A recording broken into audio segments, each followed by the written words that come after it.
E aí, como é que vocês estão? Como é que vocês estão depois do julgamento do Bolsonaro? E é triste, né? 27 anos e 3 meses de reclusão em regime fechado. É lógico que não vai ser preso agora, ainda tem muita coisa para acontecer, mas infelizmente ontem foi o dia que mostrou que nós estamos literalmente entrando na venezuelização. Palavra difícil, mas foi anunciado isso há anos, ó, estraladinho no dedo, ó. Anos vem anunciando uma venezuelização. E ontem literalmente mostrou como que vai ser determinado de agora para frente, como que vai ser as redes sociais, quem que realmente manda. Ficou bem, ficou assim, ficou nítido. Eu gosto de falar isso aqui nítido e notório, quem que realmente manda no Brasil hoje. Infelizmente, Câmara dos Deputados e Senado vale menos do que zero, abaixo de zero. Mas vamos começar aqui então de, pelo menos, notícia boa, né? Para os aposentados, os ladrões estão começando a cair, os bandidos estão começando a cair. E teve prisão.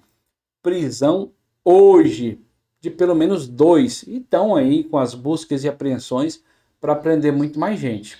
Eu vou trazer para vocês agora um áudio do, do senador Carlos Viana, que fala um pouco sobre o que está acontecendo. E o senador Carlos Viana fala, ele comenta aqui sobre as prisões de careca do INSS e aquele Maurício Camisotti, que está no olho do furacão ali. Vou trazer o vídeo, depois a gente vai comentar aqui. A prisão dos dois principais envolvidos no esquema de fraude do INSS é apenas um primeiro passo. Nós temos muitas outras pessoas que também têm que ser presas, que têm que dar declarações na cadeia para que não possam fugir e, principalmente, não possam esconder o patrimônio roubado dos aposentados. Nós, da CPMI, temos outros 19 nos quais pedimos a prisão ao ministro e que esperamos, muito breve também, sejam alvo de operação da Polícia Federal. Porque essas prisões já chegam com atraso. A Polícia Federal já sabia todo o envolvimento da quadrilha, quantos eram, as associações, as empresas de fachada, e ninguém tinha sido preso. Não tem um patrimônio bloqueado, nós estamos atrasados. Mas, antes de tudo, já começamos a dar uma resposta à sociedade brasileira. E eu digo com muita tranquilidade que a pressão e a visibilidade da CPMI, o acompanhamento na televisão, na imprensa dos nossos trabalhos, a indignação da população contribuíram e muito para que esse esquema não ficasse impune e não ficará. É um compromisso nosso. Agora, o próximo passo é pedirmos ao ministro André Mendonça, já mandei providenciar um requerimento, um pedido ao STF, para que libere o senhor Antônio Carlos Antunes, o Careca, na próxima segunda-feira, e o senhor Camisotti na próxima quinta. Eles já estavam convocados, né, já tinham sido intimados pela Polícia do Legislativo, e eu espero que o ministro mantenha a ida deles, dessa vez como conduzidos à CPMI, para que possam prestar esclarecimentos de como eles conseguiram, com tanta facilidade, roubar a Previdência brasileira, quem são os servidores do INSS envolvidos e quem são políticos também que estejam envolvidos e que tenham favorecido esse desfalque nas contas dos nossos idosos em todo o país. Então, é sobre isso. Primeiramente, agradecer o André Mendonça, que se fosse outro juiz, talvez não teria efetuado essas prisões, e ao senador Carlos Viana. Pelo menos nessa notícia, né? Que os aposentados estão sendo, nesse momento, representados pela justiça, prendendo aí os bandidos que roubaram o dinheiro dos aposentados. Mas vamos mudar de matéria aqui, que vocês vão ficar horrorizados com a velha mídia. Com a velha mídia. Vou colocar para vocês aqui agora uma matéria aqui. Depois que o Jair Messias Bolsonaro foi condenado à prisão, a Veja, velha mídia, né? Grande mídia. Eu estou falando velha, mas não é velha, é a grande mídia, as mídias esquerdistas já começaram a massacrar. E Olha só essa matéria da Veja. Mas antes que você assista o que eu vou mostrar aqui e o que eu vou falar, se inscreva no nosso canal, curta, compartilhe, aperte o sininho das notificações para que os nossos vídeos sejam entregues a mais pessoas. Nosso canal está crescendo, tem vídeos com bastante alcance acontecendo aí, muitos comentários. Importante que você comente, que eu vou lá e vou interagir com você, vou fixar alguns comentários aqui, vou trazer alguns comentários no próximo vídeo aqui de pessoas que comentaram que eu achei pertinente e a gente vai falar sobre esse comentário. Mas então aproveita agora para interagir com a gente, porque o YouTube entende quando você interage que o canal está sendo relevante e você está gostando, entrega para mais pessoas. Olha só, que falta de vergonha dessa mídia asquerosa. Olha essa matéria aqui. Olha aqui. Ascensão e queda de Bolsonaro. A trajetória do político que testou limite das instituições.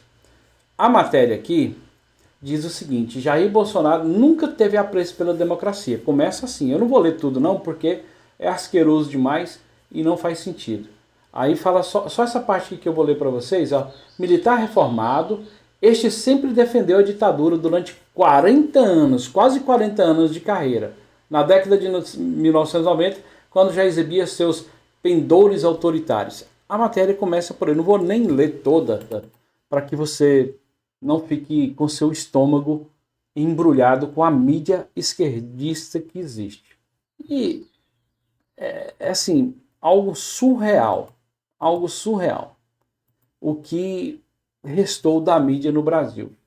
Mídia comprada, mídia enviesada, mídia esquerdista, passadeira de pano. Essa é a realidade. Não é. Muita gente fala, a Globo. Não é só a Globo. São vários veículos de comunicação aí que são esquerdistas ao ponto assim de até nos causar ânsia de vômito. É fora do normal. Eu vou trazer para vocês aqui uma matéria agora que eu acredito que vocês vão gostar. O Charlie Kirk, ele foi morto, né? Assassinado ali num evento, numa faculdade. Para quem não conhece, ele era um jovem apoiador do Donald Trump, de direita. Ele era parecido com o que o Nicolas faz aqui no Brasil, interpelando as pessoas, fazendo aqueles debates. O próprio Pavanato, não sei se você conhece o Pavanato, não é Pavanato não, é o menino Lucas Pavanato, é outro, é um vereador de São Paulo que faz, o Fernando Holliday, indo nas universidades, basicamente ali era aquilo que ele fazia e outras coisas. Né? Ele era bem ativista mesmo do lado do Donald Trump. E ele foi assassinado de uma maneira brutal. E a polícia dos Estados Unidos prendeu o assassino, o suposto assassino do Charlie Kirk. Que é esse jovem aqui, ó. Presta bem atenção, um jovem, tá vendo aí? No mesmo estilo que ele fugiu ali, de óculos, parece que estava até com a mesma vestimenta. O assassino de Charlie Kirk é identificado como Tyler Robinson, de 22 anos. E não é muita assim, como que eu vou dizer? Eu já sabia. A gente já sabe que não é nada assim que a gente pensa, nossa, nunca imaginava que seria isso. E olha só a matéria. O New York Post e a People confirmaram a identidade do autor do assassino de Clark Kirk. Trata-se de Tyler Robinson, de 22 anos, estudante da Universidade Valley University. Então, ou seja, o cara já sabia de todos os movimentos, era dali, era um estudante universitário da Universidade de Utah Valley University. Segundo as autoridades, Robinson foi entregue à polícia pelo próprio pai, após confessar o crime em casa. O jovem teria sido visto em câmeras de segurança, correndo pelos telhados da universidade, logo após o disparo fatal contra Kirk. O FBI segue investigando as motivações do ataque e agendou uma coletiva para detalhar o caso ainda hoje. Tenso, né? Um jovem, mas espera aí que eu vou mostrar para vocês as imagens do jovem aqui, para que vocês vejam o jovem, né? Esse assassino que ficou confessado, seu pai levou lá e ele entregou, ele confessou. Então, realmente deve ser o assassino mesmo. Olha aí o jovem universitário. Olha aí, o jovem universitário. A carinha dele. Eu não quero acusar nada não, gente, mas não tem uma cara daqueles militantes de esquerdistas bem militantes mesmo? Não tem? O que está acontecendo com os jovens de hoje? O que está acontecendo? A esquerda está destruindo o cérebro dos nossos jovens. Basta vocês verem, acho que vocês viram aí nas redes sociais, no próprio canal que eu postei, o Jeffrey Chikini foi convidado para dar uma palestra para alunos ali na Universidade do Paraná. Universidade, e lá ele foi hostilizado, expulso, teve que chamar a polícia para proteger ele, porque senão ia espancar ali. Parece que comeram o cérebro desses jovens, e as universidades têm feito isso. E os esquerdinhas não têm visto o que está acontecendo, né? Eu tenho filhas jovens e a gente vê nitidamente a cabeça dos jovens sendo destruídas, né? As minhas filhas entram em debate, assim, entravam em debate. Hoje a gente já não tem mais esses debates, né? Hoje está bem tranquilo, mas foi uma dificuldade muito grande na formação, porque a gente ensinava uma coisa e as escolas e os professores ensinavam outras coisas. Então a gente entende isso, que eles são formadores de opiniões. Os verdadeiros influenciadores são as universidades para os jovens.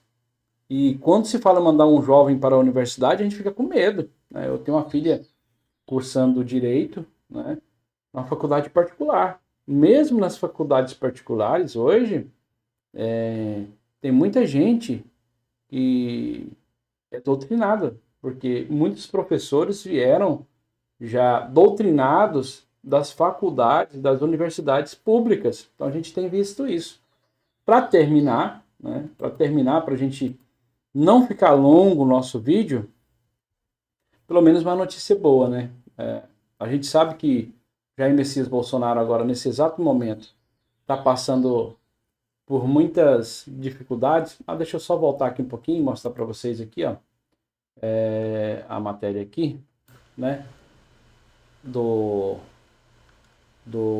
Charlie Kirk aqui, que foi assassinado pelo jovem, e a fonte aqui que eu estou colocando aqui é o Danúzio Neto, lá no Instagram. Para quem quiser seguir o Danúzio lá, ele posta muita coisa interessante, eu achei bem interessante. E voltando aqui agora, já vou colocar a matéria aqui, vamos botar aqui, mudando. Notícia boa que eu disse para vocês, o Flávio, ele foi lá visitar o pai. Matéria do Metrópolis, citando a fonte para vocês também. O Flávio foi visitar o pai. Flávio visita Jair Bolsonaro um dia após condenação do STF. E o Flávio Bolsonaro, ele chegou ali, visitou o pai, não foi em carro oficial, não deu entrevista para ninguém e já foi diretamente prestigiar o pai numa hora tão difícil como essa, que foi condenado a 27 anos e 3 meses por 4 juízes, enquanto, na minha opinião, eu estou dizendo para vocês, tem muito esquerdista que vem aqui, a minha opinião, o único juiz que deu um voto fundamentado de várias horas, ponto a ponto, debatendo ponto a ponto. Aí enquanto vem Carmen Lúcia e começa a recitar poema ali, eu já fiz um outro vídeo falando, parecendo que ela fez Ctrl+C, Ctrl+V daquilo que o Alexandre de Moraes fez, jogou lá no chat GPT, falou assim, olha, faça essa transcrição, faça uma análise aqui em cima aqui, e faça um resumo, mas que fique um pouco diferente para que eu não coloque totalmente igual como foi feito esse. Basicamente, a impressão que ficou para mim foi essa. E Tudo ali é Ctrl+C, Ctrl+V do Alexandre de Moraes, né? Se esperava-se do Zanin, então, ele foi advogado.